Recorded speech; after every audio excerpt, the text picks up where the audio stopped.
Hello guys, how are we doing? Today is a little bit of a sad day as it marks my final video on MW2 Ranked play.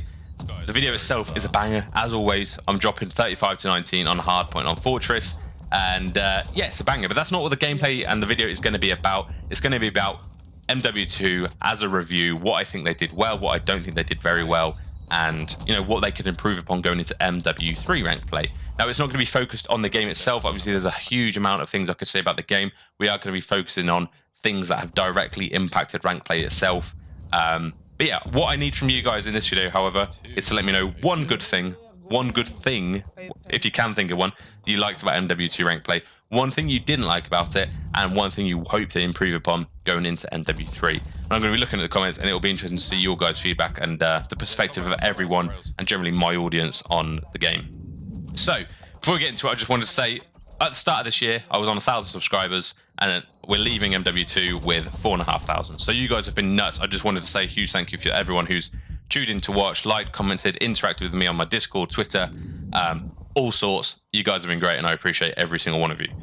Now the sloppy crap's out of the way, let's get into the good parts of MW2 Ranked play. Now, the first things first is, I don't think this gets enough credit, the SR system. Now, I know it's not perfect, but I will get onto that going into the things I didn't like about it. But the SR system in general was good. I think by the end of each season, as long as people played like 30, minimum 30 games, people were generally where they should be. I was looking through my friends list at the end of the season, and I mean, you got people who turned cross-play off and only played with their, on their platform. But most of the time, people who were on my friends list were where I think they should be, and people that were better than them were higher ranked, and people that were worse than them were lower ranked. So I think the SR system worked well in that it placed people where I thought they should be, or where the game thinks it should be. Obviously aligns with my belief, but yeah, I like the SR system.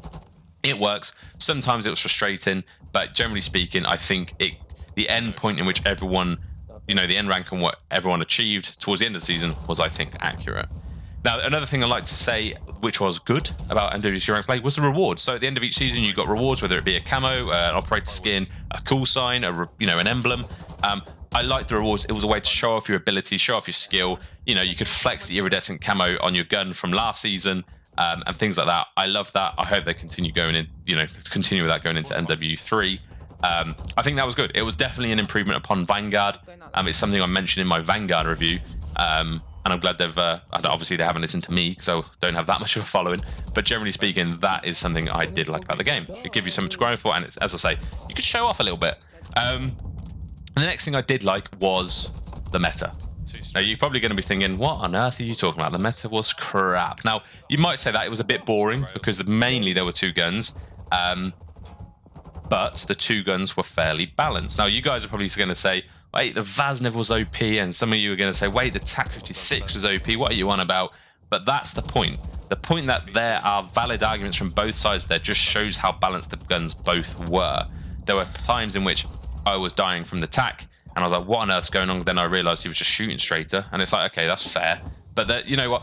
When I was using both guns, I was winning the gunfights so should be, and I was losing the gunfights so should be. There's no way a Vaz should be able to chell a TAC 56 at long range, and similarly, there's no way a TAC 56 should delete a competent Vaznev user at close range. As long as you hit all your Vaznev shots, you are going to kill, statistically, a TAC 56 user first at close range. So it's perfect as it should be. And there's another thing I did like about the meta that I haven't mentioned yet, and it's the fact that it was a little bit of versatility. Now, I know in at least the higher lobbies, like Crimson and Iridescent and top 250, you are really mainly going to see two main guns, and that's the guns that the CDL pros use throughout the year.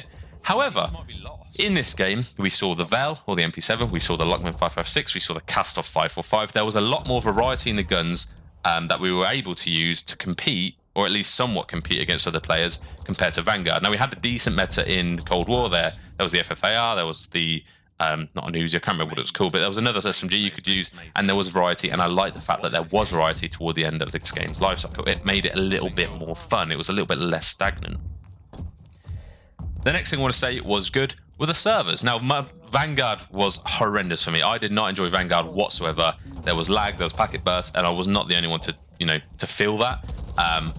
But this year, I've had no issues. I mean, there will probably be some of you out there who still struggle with internet issues, but that may be on your side, it might be provider side. Depends on what internet provider you have. But for me, using the same internet provider going from Vanguard to this game, I saw vast improvements. And most of the time, I was in a lobby where I was on less than 30 ping, which is sort of what I expect. And there were maybe a handful of times in which I was lagging, were having packet bursts or anything like that. So I was happy with the servers. I thought they were good, and you know, I hope we use the same ones. Whatever they did, they'd do it again, please. Now let's get onto the bag. Now I want to get this out of the way. This is the obvious elephant in the room, and that's hackers. Now I said I wasn't going to touch anything about the game generally, but this severely impacted rank play. I think this shortened the life of rank play for a lot of people, because the more and more the game went on, the further into the seasons we got, there were more and more hackers. There was simply the amount of players to hackers were, legit players to hackers ratio was getting smaller and smaller, and it meant you were just coming across hackers more and more as you went and playing. So that wasn't fun. I'm not going to go into it too much. I know people keep banging on about it. But the second thing I didn't like about the game was the maps. There were good maps, there were bad maps, but generally speaking, the maps weren't great. There wasn't a great map pool to pick from. I mean, we were playing Albagra, this map, Control, for a lot of the game, and that was not great. I don't think the control maps, I don't think a hotel's a very good control map. I don't think the only good control map I would say there is Expo, which I know is going to be a little bit of a well, Harry, what are you going on about? But Expo, I think, was the only real control map that played as it should have. But yeah, the map pool wasn't great, and we only really got decent maps towards the end of the game's life cycle. So in pubs, they added a few maps here and there, a few decent 6v6 maps, which could have been implemented into ranked play, but obviously the pros didn't play it, so they're not going to put it in ranked play because the pros didn't play it. So I sort of get that, but the maps got boring, the maps got tedious, and they weren't even good maps to begin with. I mean, if we were playing Raid and Standoff, it may have been a different story. Perhaps it wouldn't have felt so fatigued, but we were playing Albagra Fortress, we were playing Mikado S&D. It was just not great. It wasn't, it's not the map pool we're used to. In short, that's what I'm going to say. The next thing is, I didn't feel like there was much to go after hitting Iridescent. Now, you guys are probably aware, Iridescent is 10,000 SR, and this probably only affects a small minority of people watching this, because realistically, Iridescent players are only in the 1%. Once you hit Iridescent, and you're at that 10,000 SR, the top 250s nowadays are in like 15,000 SR. That simply isn't achievable for a lot of people who aren't willing to put hours and hours and hours into the game. I mean, I play enough to get Iridescent, but there's no way I could put hours into the game or even get a team together to get into top 250. I wish, like in Vanguard, there was a little bit more granularity in the higher ranks. Or maybe if there was tiered Iridescent, like there was Crimson 1, 2, 3, there should be Iridescent 1, 2, 3. So you could at least show, I grinded to the top of Iridescent. I didn't quite make top 250, but I was the very top of the 1%. I wouldn't have minded that. So yeah, this then leads me smoothly into what I'd like to improve upon. So we're going to be circling back around to the ranks, because there's something I do have an idea for, which I hope someone implements. But yeah, first, this thing is greater transparency with SR. There was a lot of controversy with SR this game. Although I said I liked the system, there were a lot of people who didn't like the system. They felt like they were giving SR unfairly. They felt like they were losing SR unfairly. And obviously there's some form of algorithm behind the number it gives you for SR this is. Why don't you just be more transparent? I know it's easier with Warzone, but with Warzone, at the end of the game, you get a bit of a match breakdown where it says, this is what you got SR for, this is how many kills counted towards your SR. There has to be something in the game that tells you why you're getting the SR it should be. So, for example, 15 for a win. Right, that's the base SR. Did you win by more than 100? That's another 10 SR. Did you win, it's that sort of thing. But the SR, I know the SR doesn't work like that, but more transparency with SR would be nice, just to, make people a little bit less unhappy with how they're performing SR-wise. Now, the next thing I want to say is more rewards. So obviously I said that the rewards were great, but I wouldn't mind more. Like this season, for example, instead of getting a gun camo, you get a gun sticker. Like, that's just lame. I don't think that's comparable whatsoever. I think the rewards could be improved. I think people will grind more if the rewards are worth it. Like, the iridescent camo is great, but they could have made it they could have made it shiny, they could have made it glowing, they could have made it moving, they could have made rank play worth playing so the player base improved And that's because generally that's what they need to do. They need to make the player base for ranked play better, and more, better camos would have done that. The next thing obviously is anti-cheat and report system. Now, there are a bunch of competitive games out there who have a real anti-cheat and a real reporting system. Now, there were a decent amount of times that I got shadow banned myself. Obviously, I'm not cheating. I wouldn't make YouTube videos if I did. And there's a bunch of times I was caught shadow banned, which just shows that the system doesn't work. If I'm getting reported, like fair enough. If I'm getting reported, people think I'm hacking. They think I'm hacking. There are times in which people are reporting me because I'm just annoying them. Like if I'm spawn trapping them, I'm just going to get reported. Then the game thinks I'm hacking, then I get shadow banned. It's not a good system to have. I don't think it's right. What I would like to see, if there was a theatre mode, it would make it a lot easier to determine whether people are hacking or not. So adding that would be a simple fix. But generally speaking, you know what?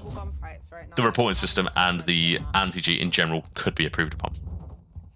Now, the next thing is a larger map pool. Now, we did touch on the maps, and obviously going into MW3, we have 16 maps off the rip, and I wouldn't mind seeing more being bought into the CDL and being bought into ranked play as the days go on. Now, if you don't know, there are 3 new maps every season coming into Modern Warfare 3.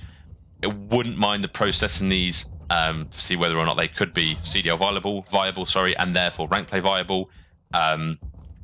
Yeah, generally speaking, I think the map pool should be improved. We have got good 16 decent maps to play with, so hopefully we can find something to play with at least going into MW3 ranked play. What I would like, towards the game's life cycle, the CDL season has finished. I would not mind any new maps they add after that point trialed for a weekend on ranked play. They did this with Expo Himmelmat, where, I mean, this was in season. They trialed it on ranked play and they got feedback. And then from that feedback, they decided to implement it into the ranked play playlist, as well as the actual CDL, the CDL map pool. That's a good addition. Do more of that when the CDL has finished, so we can have a little bit more variety in the maps we play. That was a good thing for me. And the next thing I'd like to see is more leaderboards. So we have a top 250 leaderboard currently.